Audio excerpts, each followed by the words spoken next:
Abu Nawas hanya tertunduk sedih mendengarkan penuturan istrinya. Tadi pagi beberapa pekerja kerajaan atas Titan langsung Baginda Raja membongkar rumah dan terus menggali tanpa bisa dicegah. Kata mereka tadi malam Baginda bermimpi bahwa di bawah rumah Abu Nawas terpendam emas dan permata yang tak ternilai harganya. Tetapi setelah mereka terus menggali ternyata emas dan permata itu tidak ditemukan. Dan Baginda juga tidak meminta maaf kepada Abu Nawas. Apabila mengganti kerugian, inilah yang membuat Abu Nawas memendam dendam. Lama Abu Nawas memeras otak, namun belum juga ia menemukan muslihat untuk membalas Baginda. Makanan yang dihidangkan oleh istrinya tidak dimakan karena nafsu makannya lenyap. Malam pun tiba, namun Abu Nawas tetap tidak beranjak. Keesokan hari Abu Nawas melihat lalat-lalat mulai menyerbu makanan Abu Nawas yang sudah basi. Lalat tiba-tiba tertawa riang. "Tolong ambilkan kain penutup untuk makananku dan sebatang besi." Abu Nawas berkata kepada istrinya. "Untuk apa?" tanya istrinya heran. "Membalas Baginda Raja," kata Abu Nawas singkat. Dengan muka berseri-seri Abu Nawas berangkat menuju istana. Setiba di istana Abu Nawas membungkuk hormat dan berkata, "Ampun tuanku, hamba menghadap tuanku Baginda hanya untuk mengadukan perlakuan tamu-tamu yang tidak diundang.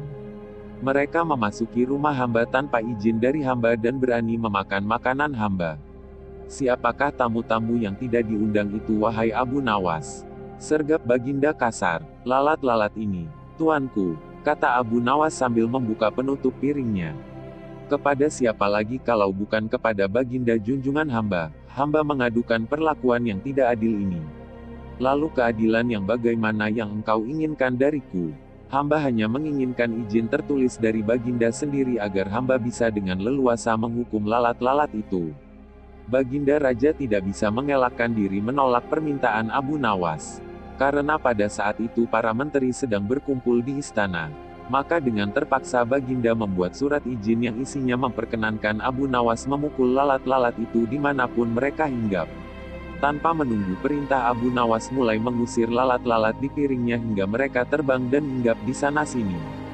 Dengan tongkat besi yang sudah sejak tadi dibawanya dari rumah, Abu Nawas mulai mengejar dan memukuli lalat-lalat itu. Ada yang hinggap di kaca. Abu Nawas dengan leluasa memukul kaca itu hingga hancur. Kemudian vas bunga yang indah. Kemudian giliran patung hias sehingga sebagian dari istana dan perabotannya remuk diterjang tongkat besi Abu Nawas. Bahkan Abu Nawas tidak merasa malu memukul lalat yang kebetulan hinggap di tempayan Baginda Raja. Baginda Raja tidak bisa berbuat apa-apa kecuali menyadari kekeliruan yang telah dilakukan terhadap Abu Nawas dan keluarganya. Dan setelah merasa puas, Abu Nawas mohon diri. Barang-barang kesayangan Baginda banyak yang hancur. Bukan hanya itu saja, Baginda juga menanggung rasa malu. Kini ia sadar betapa kelirunya berbuat semena-mena kepada Abu Nawas. Abu Nawas yang nampak lucu dan sering menyenangkan orang itu ternyata bisa berubah menjadi garang dan ganas serta mampu membalas dendam terhadap orang yang mengusiknya. Abu Nawas pulang dengan perasaan lega. Istrinya pasti sedang menunggu di rumah untuk mendengarkan cerita apa yang dibawa dari istana.